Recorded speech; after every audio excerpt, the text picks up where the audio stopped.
Зараз поговоримо про новий штучний персонаж інтелект. нашої Такий стрімкий розвиток штучний інтелект.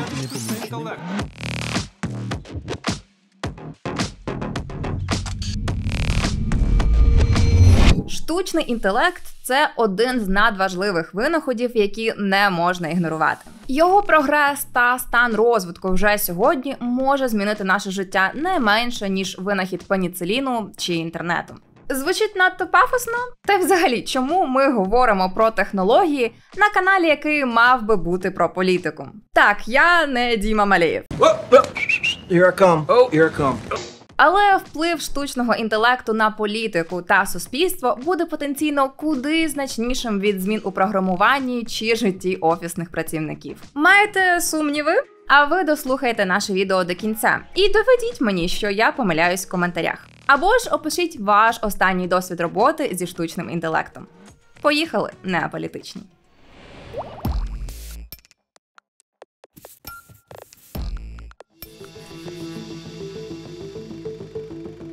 Існує безліч визначень та класифікацій штучного інтелекту. Та для цілей цього відео нам необхідно розуміти лише основні. Отже, штучний інтелект поділяють на слабкий або вузький, до якого відносять і голосових асистентів, і алгоритми пошуковиків, та навіть нові розробки великих мовних моделей, як то ChatGPT чи BART.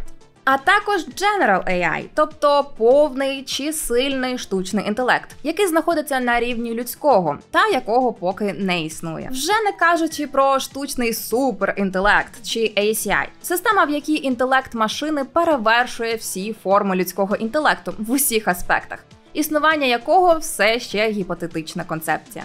Тож ні, завтра Skynet не захопить людство. Та й чекати відповіді на питання життя Всесвіту і взагалі ще зарано.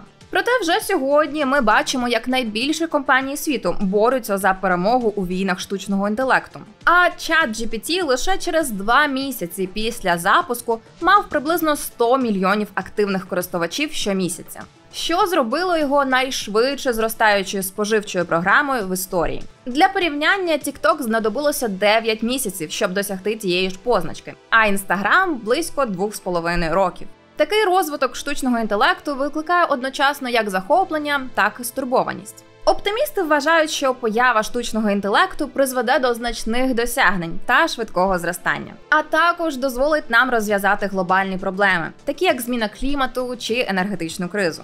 Тим часом песимісти попереджають, що якщо його не зупинити, надрозумний штучний інтелект знищить нашу політику, наші робочі місця та, зрештою, людську расу. Надто похмурні передбачення через продукт, який навіть не є повним штучним інтелектом. Та для того, щоб кардинально вплинути на наше життя, йому не потрібно володіти свідомістю чи мати здатність пересуватися у фізичному світі. Відомий ізраїльський історик Юваль Гарарі стверджує, що штучний інтелект вже зламав операційну систему людської цивілізації. Адже він набув дивовижних здібностей у маніпулюванні та генерації мови за допомогою звуків, слів чи зображень.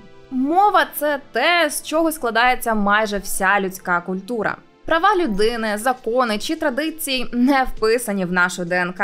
Скоріше, це культурні артефакти, які ми створили, розповідаючи та записуючи історії, міркує Гарарі.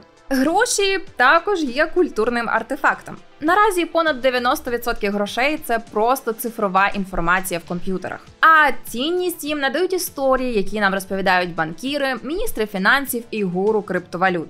Елізабет Холмс чи Мавроді не вміли створювати справжню цінність, але вони були надзвичайно здібними оповідачами. Попередні винаходи, до яких можна прирівняти появу великих мовних моделей, такі як друкарський верстат, радіо чи інтернет, допомагали поширювати культурні ідеї людей, але вони ніколи не створювали нових. Штучний інтелект принципово відрізняється, адже потенційно може створювати нові ідеї. Так, з таким передбаченням Гарарі забігає наперед. Та робота таких істориків і філософів, як він, і полягає в тому, щоб вказувати на небезпеку. Тому перейдемо до більш детального вивчення аргументів песимістів штучного інтелекту. В широкому розумінні можна виділити 4 основні категорії, які можуть викликати хвилювання: політична, геополітична, економічна та екзистенціальна. Політичні стурбованості пов'язані з тим, як штучний інтелект може вплинути на політику та суспільство. Він може закріплювати соціальні упередження, якщо він натренується на расистських або сексистських даних. Він навіть може ставити під сумнів існування правди, затоплюючи інтернет і соціальні медіа штучно створеними, але хибними даними. Далеко ходити за прикладами не доводиться. Відразу після оголошення Байденом своєї кампанії з переобрання, Національний комітет республіканської партії швидко відповів рекламою. Критика супроводжувалась зображеннями, згенерованими штучним інтелектом. Та й СММники Української Верховної Ради вже отримали свою порцію обурення після використання згенерованого зображення до допису про обстріл Дніпра. І не кажіть, що ви хоч на секунду не зависли, обдумуючи, реальне це зображення Папи Римського чи ні. Геополітичні стурбованості полягають у тому, що через те, що штучний інтелект є потужним інструментом, будь-яка країна, яка першою його опанує та впровадить широке використання, стане світовим гегемоном. Це може звучати драматично, але аналітики PwC прогнозують значний приріст ВВП від капіталізації штучного інтелекту. Особливо це відчують Китай та Америка, що за висновками IMF збільшить прірву між багатими та бідними країнами. А перша країна, яка інтегрує штучний інтелект у свою військову сферу, також матиме перевагу у будь-якому майбутньому конфлікті. Економічні. Можливо, найбільш поширеною стурбованістю є вплив, який штучний інтелект може мати на робочі місця та потенційно замінити мільйони людей. Тобто він може створити умови домінування капіталу над працею. Якщо робітники постійно знаходяться під загрозою з боку штучного інтелекту, вони матимуть менше можливостей для переговорів з керівниками, що може призвести до зниження зарплати, стандартів праці та, врешті-решт, до зростання нерівності. Нещодавнє дослідження OpenAI підрахувало, що 80% робочої сили США принаймні на 10% відчують вплив від великих мовних моделей. А кожен п'ятий відчує їх вплив на половину щоденних завдань. У деяких випадках працівникам потрібно буде вивчити нове програмне забезпечення, яке використовує штучний інтелект. Інші роботи можуть повністю зникнути. У статті від The Washington Post ви можете наочно це побачити, ввівши назву своєї професії та побачивши вплив нової технології саме на неї. Екзистенціальна тривога полягає в тому, що надпотужний штучний інтелект може, зрештою, знищити людство. Все це пов'язано з так званою проблемою узгодження, яка вказує на те, що створення штучного інтелекту, який відповідав би нашим цінностям, є дуже складним і навіть неможливим завданням. Наприклад, ми скажемо штучному інтелекту зменшити викиди вуглецю. Це, припустимо, б мало відбутися шляхом розбудови великої кількості відновлюваної енергетики, а не шляхом вбивства більшості людства. Обидва варіанти знизили б рівень СО2, але тільки перший варіант узгоджується з нашими цінностями. Та й регулювати штучний інтелект важко. Хоча принципи роботи цих систем запрограмовані та зрозумілі, кінцевий стан навченої системи є чорною скринькою. Крім того, філософи протягом тисячоліть намагалися та не змогли кодифікувати людські цінності. Однак це критичні проблеми, коли йдеться про екзистенційні наслідки штучного інтелекту. Які ж причини не турбуватися та, можливо, навіть радіти появі штучного інтелекту? По-перше, ми чули подібні песимістичні прогнози щодо впливу технологій на робочі місця та суспільство раніше.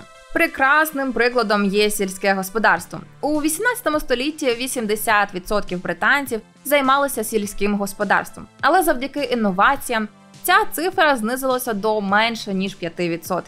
Це не стало поганою новиною для фермерів. Люди просто переключилися на нові та зазвичай легші роботи, переважно у сфері послуг. Та й подібним чином песимісти попереджають про неминучу загрозу ядерного Армагеддону майже 100 років. Але ми все ще тут.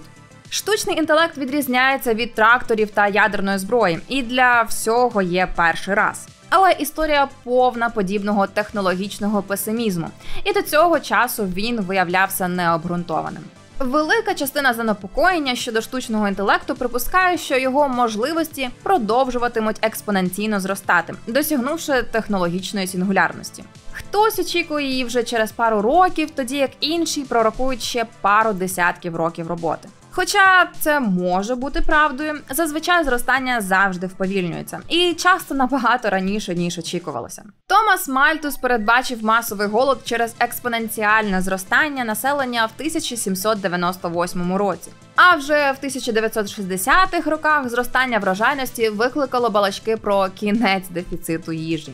Тож, зрештою, усі тенденції сповільнилися раніше, ніж люди очікували. Та як бути зі зникненням роботи чи професіями, які доведеться модифікувати через розповсюдження штучного інтелекту? Але скільки з нас вважають покликом свого життя написання електронних листів? Скільки сенсу чи задоволення отримує людина, витрачаючи години на налагодження коду, лише для того, щоб з'ясувати, що десь не вистачає крапки з комою? Хіба ми не хотіли б витрачати свій час на більш значущі заняття? Нові технології не обов'язково знищують роботу, вони змінюють її. І так, без вивчення нових навичок не обійтись. Та оптимісти стверджують, що такі інструменти при правильному використанні можуть зменшити наш робочий час та збільшити продуктивність. Не будемо далеко ходити за прикладами. Ви дивитеся наше відео та навіть підтримуєте нашу роботу грошима, хоча всю інформацію ми беремо з відкритих джерел. І пошукавши, ви самостійно можете вивчити будь-яку тему. Але що робить наш канал потрібним, це так звана додана вартість. Тобто зручність отримання інформації, її подача і, можливо, наші суб'єктивні висновки. І, до речі, щиро дякую, що дивитеся та підтримуєте. Розібрались зі страхами, та які сфери можуть бути змінені та покращені використанням нової технології. Насправді їх так багато, що всі не перелічити. Та спробуємо згадати пару яскравих прикладів. Медицина. Цього року штучний інтелект досяг значних успіхів у сфері охорони здоров'я, покращивши діагностику, забезпечивши персоналізовану медицину, прискоривши відкриття ліків і вдосконаливши телемедицину. Алгоритми машинного навчання тепер полегшують раннє виявлення захворювань і точнішу діагностику, а персоналізована медицина допомагає медичним працівникам налаштовувати плани лікування відповідно до унікальної генетичної структури кожного пацієнта. Та є і більш тривіальні приклади. Мабуть, багато з вас чули про випадок порятунку собаки завдяки GPT-4. Стурбований власник вніс подробиці її симптомів у програму, яка припустила, що це може бути за хвороба. Сьогодні собака повністю одужала. Штучний інтелект також може допомогти людям з обмеженими можливостями, дозволяючи їм жити більш незалежно. До GPT-4 включено такі програми, як Be My Eyes і Virtual Volunteer, щоб допомогти людям з вадами зору краще інтерпретувати навколишній світ. Based on the picture, it seems like the milk expires on the 21st of December, 2023. It's really good. Освіта – це ще одна сфера, де можна використовувати сили штучного інтелекту, щоб робити дивовижні речі. Люди з дислексією збираються в спільноти Reddit, щоб розповісти, як ChatGPT дає їм змогу навчатися у власному темпі. Те, чого традиційні класні умови не можуть забезпечити у великих масштабах. Звичайно, тут є свої побоювання. Багато студентів почали сліпо копіювати інформацію, надану їм штучним інтелектом, фактично не розуміючи її. Люди стурбовані, що це може спричинити втрату інтересу студентів до навчання. Навіщо турбуватися, коли вони можуть просто попросити ChatGPT викласти відповіді на їхні завдання? Але чи це помилка інструменту, чи нашої поточної системи освіти? Я не буду заглиблюватися в інші сфери, бо їх кількість надзвичайно висока. І не вистачить і декількох днів, щоб все описати. Це і фінансова сфера, безпекова, енергетична, розважальна. Якщо ви хочете заглибитись у цю інформацію, як завжди, посилання знайдете під відео.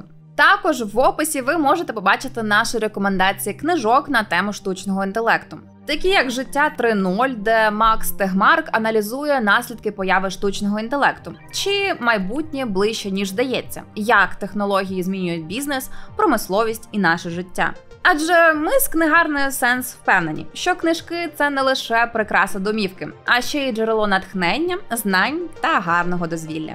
А залишивши свій коментар під відео, ви ще й отримаєте шанс стати власником сертифіката від книгарні. Також приводом для оптимізму є те, що політики, регулятори та навіть самі розробники цих інструментів не ігнорують питання контролю та відповідальності. Одне з хвилювань песимістів полягало в припущенні, що політики не будуть зацікавлені у штучному інтелекті, оскільки зазвичай вони не люблять ризикувати та інвестувати в майбутнє, як то запобігання пандемії чи безпеці штучного інтелекту. Замість цього вони вважають за краще витрачати гроші платників податків на речі, за які, як вони знають, їх винагородить електорат, наприклад, ремонт вибоїн або гарні будівлі. Проте політики звертають увагу. Італія заборонила ChatGPT. ЄС розробляє проєкт закону про штучний інтелект, а Великобританія нещодавно опублікувала свої підходи до регулювання. Розберемося в цьому пункті трохи детальніше. Експертам важко погодитись щодо того, як має виглядати регулювання штучного інтелекту, оскільки воно розвивається набагато швидше, ніж інші інновації. Швидке просування не є сильною стороною політики, тому не зрозуміло, чи зможе традиційна законотворча діяльність встигати за встановленням все нових правил. Проте тільки за минулий рік у всьому світі було прийнято 37 нормативних актів, які згадують штучний інтелект. Існує також багато згоди щодо основних принципів.